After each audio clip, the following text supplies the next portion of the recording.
ವೀಕ್ಷಕರೇ, ನ್ಯೂಸ್ ಟಾಕ್ಗೆ ಸ್ವಾಗತ. ನಾನು ಭಾವನಾ ನಾಗಯ್ಯ.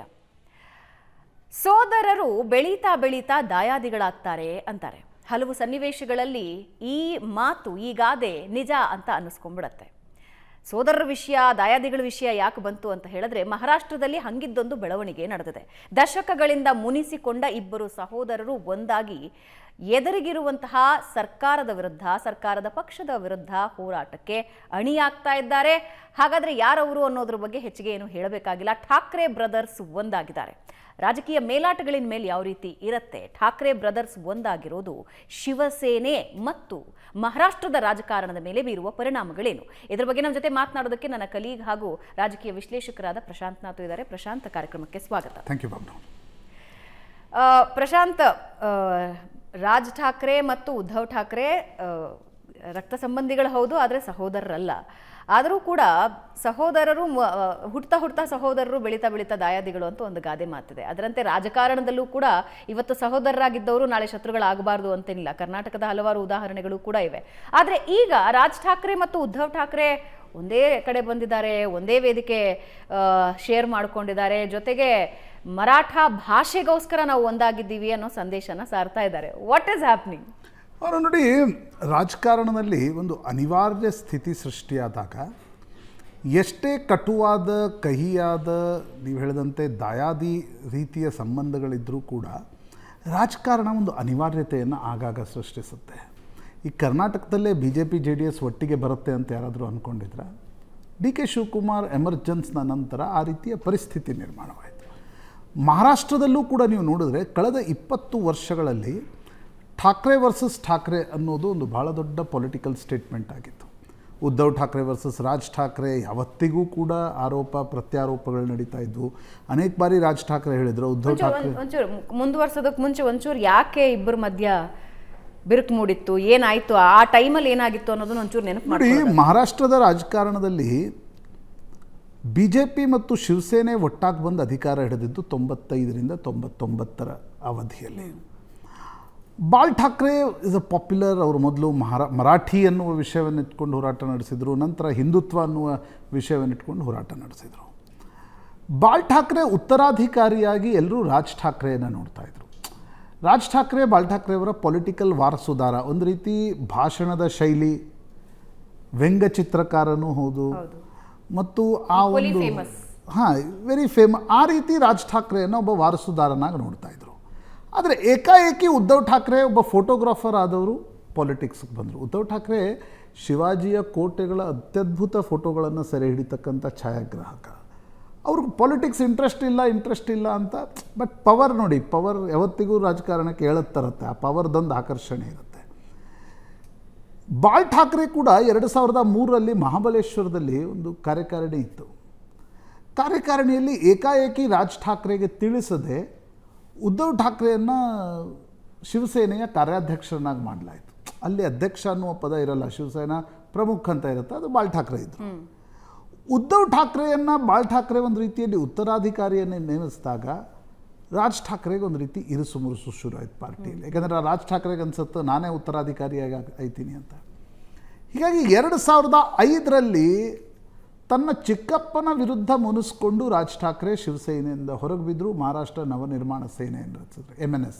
ಯಾಕಂದರೆ ಬಾಲ್ ಠಾಕ್ರೆಯಿಂದ ಮುನಿಸ್ಕೊಂಡು ಅನೇಕರು ಹೋಗಿದ್ದರು. ಛಗನ್ ಭುಜ್ಬಲ್, ನಾರಾಯಣ್ ರಾಣೆ ಅಂಥ ಘಟಾನುಘಟಿಗಳು ಹೊರಗಡೆ ಹೋಗಿದ್ದರು. ಆದರೆ ಸ್ವಂತ ಅಣ್ಣನ ಮಗ ಹೊರಗಡೆ ಬಿದ್ದಾಗ ಅದು ಬಾಲ್ ಠಾಕ್ರೆ ಅವ್ರಿಗೊಂದು ರೀತಿಯ, ಅವ್ರಿಗೂ ಒಂದು ಮುಜುಗರದ ಸನ್ನಿವೇಶ ನಿರ್ಮಾಣ ಆಯಿತು.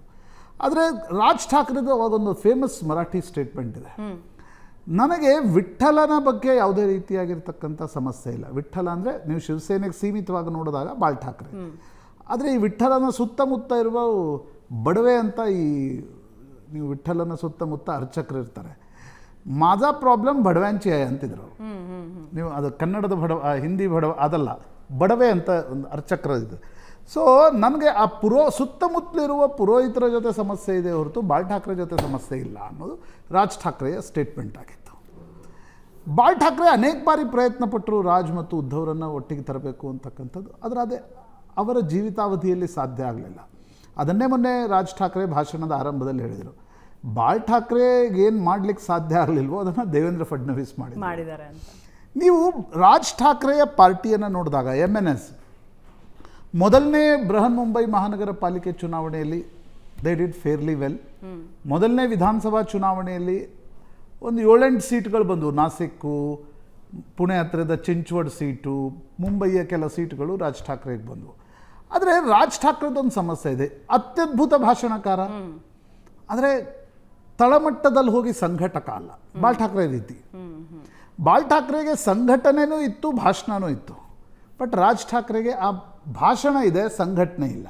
ಬಟ್ ಉದ್ಧವ್ ಠಾಕ್ರೆಗೆ ಭಾಷಣದ ಶೈಲಿ ಇಲ್ಲ, ಆದರೆ ಸಂಘಟನೆಯ ಸಾಮರ್ಥ್ಯ ಇದೆ. ಹೀಗಾಗಿ ಬಾಳ್ ಠಾಕ್ರೆ ಅವರ ಶಿವಸೇನೆ ಬಹುಪಾಲು ಉದ್ಧವ್ ಠಾಕ್ರೆ ಜೊತೆ ಉಳಿತು. ಎಲ್ಲರೂ ಅಂತಿದ್ರು ಉದ್ಧವ್ ಠಾಕ್ರೆಗೆ ಆ ಚರಿಷ್ಮಾ ಇಲ್ಲ, ರಾಜ್ ಠಾಕ್ರೆಗೆ ಆ ಚರಿಷ್ಮಾ ಇದೆ. ಆದರೆ ನೋಡಿ 2014 ಲೋಕಸಭಾ ಚುನಾವಣೆ, ರಾಜ್ ಠಾಕ್ರೆ ಇಷ್ಟೊಂದು ಮೋದಿಯ ಪ್ರಶಂಸೆ ಮಾಡಿದರು. ನಾನು ಗುಜರಾತ್ಗೆ ಹೋಗಿದ್ದೆ, ಏನೇನೆಲ್ಲ ಬೆಳವಣಿಗೆಗಳಾಗಿವೆ ಅಂತ ಹೇಳಿದರು. 19ರಲ್ಲಿ ರಾಜ್ ಠಾಕ್ರೆ ಮೋದಿ ವಿರುದ್ಧ ಪವರ್ ಪಾಯಿಂಟ್ ಪ್ರೆಸೆಂಟೇಷನ್ ತೋರಿಸ್ತಾ ಓಡಾಡತೊಡಗಿದ್ರು. ಹೆಂಗೆ ಗುಜರಾತಿಗಳು ಬಂದು ನಮ್ಮನ್ನು ಆಕ್ರಮಣ ಮಾಡತೊಡಗಿದ್ದಾರೆ. ಅಗೇನ್ ಯಾವಾಗ ಏಕನಾಥ್ ಶಿಂದೆ ಹೊರಗಡೆ ಬಿದ್ದರು, ರಾಜ್ ಠಾಕ್ರೆ ಏಕನಾಥ್ ಶಿಂದೆ ಮತ್ತು ದೇವೇಂದ್ರ ಫಡ್ನವೀಸ್ ಜೊತೆ ಆತ್ಮೀಯರಾದರು.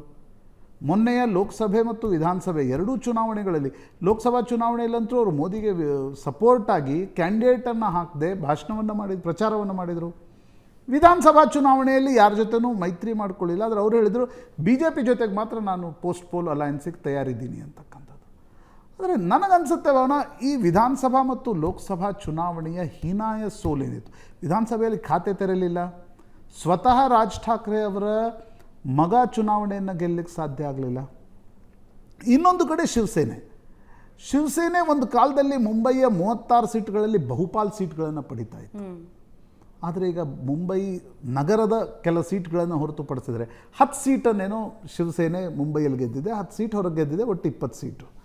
ಹೀಗಾಗಿ ಅನಿವಾರ್ಯ ಪರಿಸ್ಥಿತಿಯಲ್ಲಿ ಅಣ್ಣ ತಮ್ಮ ಇಬ್ಬರು ಒಟ್ಟಿಗೆ ಬರುವಂಥ ಒಂದು ಸ್ಥಿತಿ ನಿರ್ಮಾಣ ಆಯಿತು ಅಂತ. ಓಕೆ, ಇದು ಅವರಿಗೆ ಪ್ಲಸ್ ಆಗುತ್ತಾ ಮೈನಸ್ ಆಗುತ್ತಾ ಅನ್ನೋದನ್ನು ನಾನು ಕೇಳ್ತೀನಿ. ಆದರೆ ಅದಕ್ಕೂ ಮುಂಚೆ ನನಗೊಂದು ಕ್ವೆಶ್ಚನ್ ಇದೆ.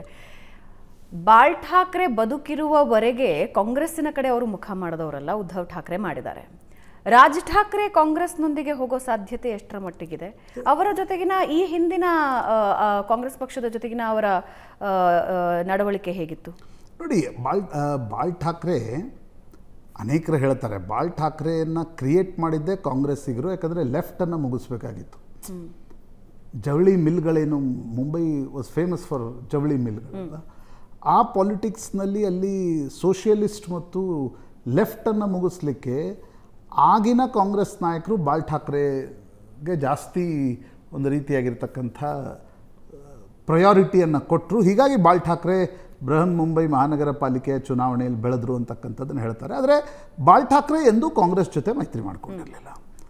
ಉದ್ಧವ್ ಠಾಕ್ರೆಗೆ ಅನಿವಾರ್ಯ ಇತ್ತು BJP ಜೊತೆ ಸಖ್ಯ ತೊರೆದಾಗ ಯಾವುದೋ ಒಂದು ಬಣವನ್ನು ಸೇರಿಕೊಳ್ಳಿಲ್ಲ ಅಂದರೆ ಪಾಲಿಟಿಕ್ಸ್ ಮಾಡೋಕ್ಕಾಗಲ್ಲ. ರಾಜ್ ಠಾಕ್ರೆ 2019ರಲ್ಲಿ ಆಲ್ಮೋಸ್ಟ್ ಕಾಂಗ್ರೆಸ್ನ ಒಕ್ಕೂಟದ ಜೊತೆಗಿದ್ದರು.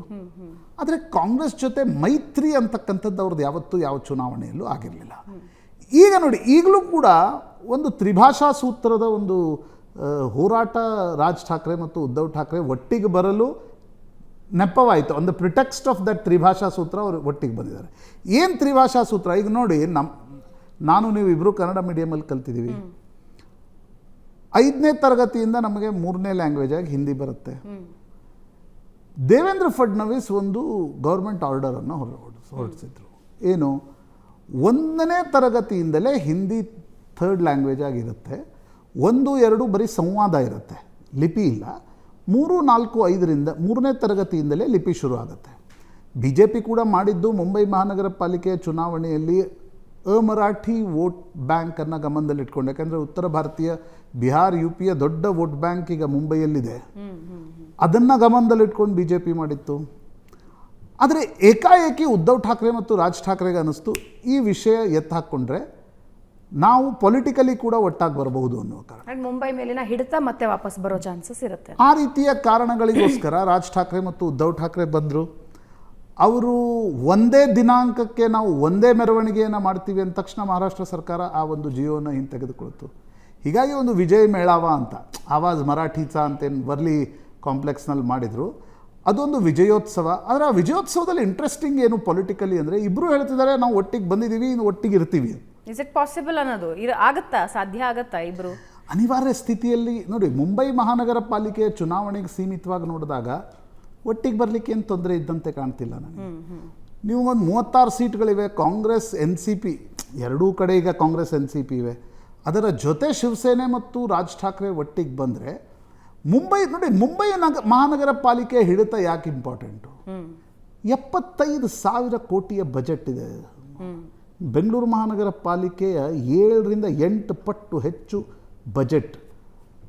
ಇಡೀ ಶಿವಸೇನೆಗೆ ಆಮ್ಲಜನಕ ಪೂರೈಕೆ ಆಗೋದೇ ಮುಂಬೈ ಮಹಾನಗರ ಪಾಲಿಕೆಯ ಚುನಾವಣೆಯ ಕಾರಣ, ಅಲ್ಲಿನ ಪ್ರಭುತ್ವದ ಕಾರಣದಿಂದ. ಕಳೆದ ಬಾರಿ BJPಯಲ್ಲಿ ಜಾಸ್ತಿ ಸೀಟ್ ಗೆದ್ದಿತ್ತು, ಆದರೂ ರಾಜ್ಯ ಸರ್ಕಾರದಲ್ಲಿ ಮೈತ್ರಿ ಇದೆ ಅನ್ನುವ ಕಾರಣಕ್ಕೋಸ್ಕರ ಅವ್ರಿಗೆ ಮೇಯರ್ ಸ್ಥಾನವನ್ನು ಬಿಟ್ಟುಕೊಡ್ಲಾಯಿತು.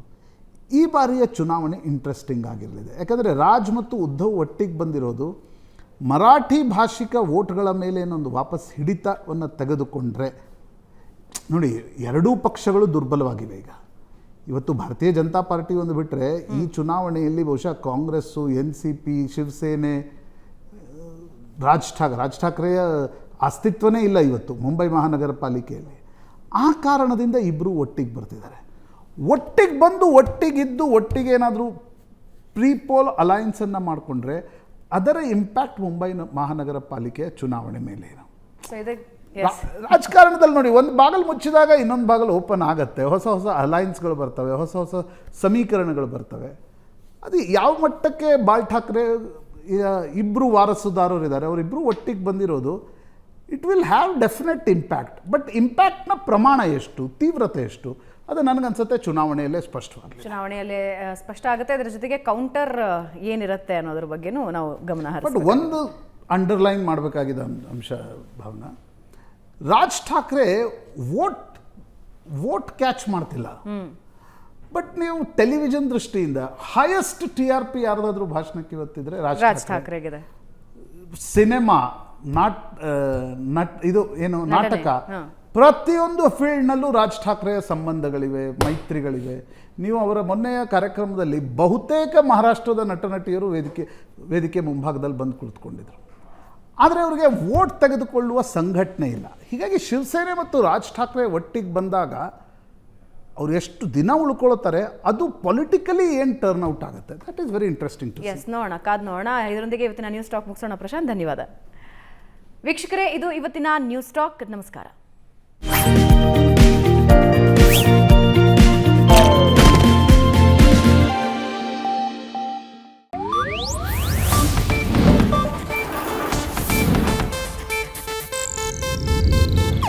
ಇದು ಏಷ್ಯಾನೆಟ್ ನ್ಯೂಸ್ ನೆಟ್ವರ್ಕ್ ಪ್ರಸ್ತುತಿ.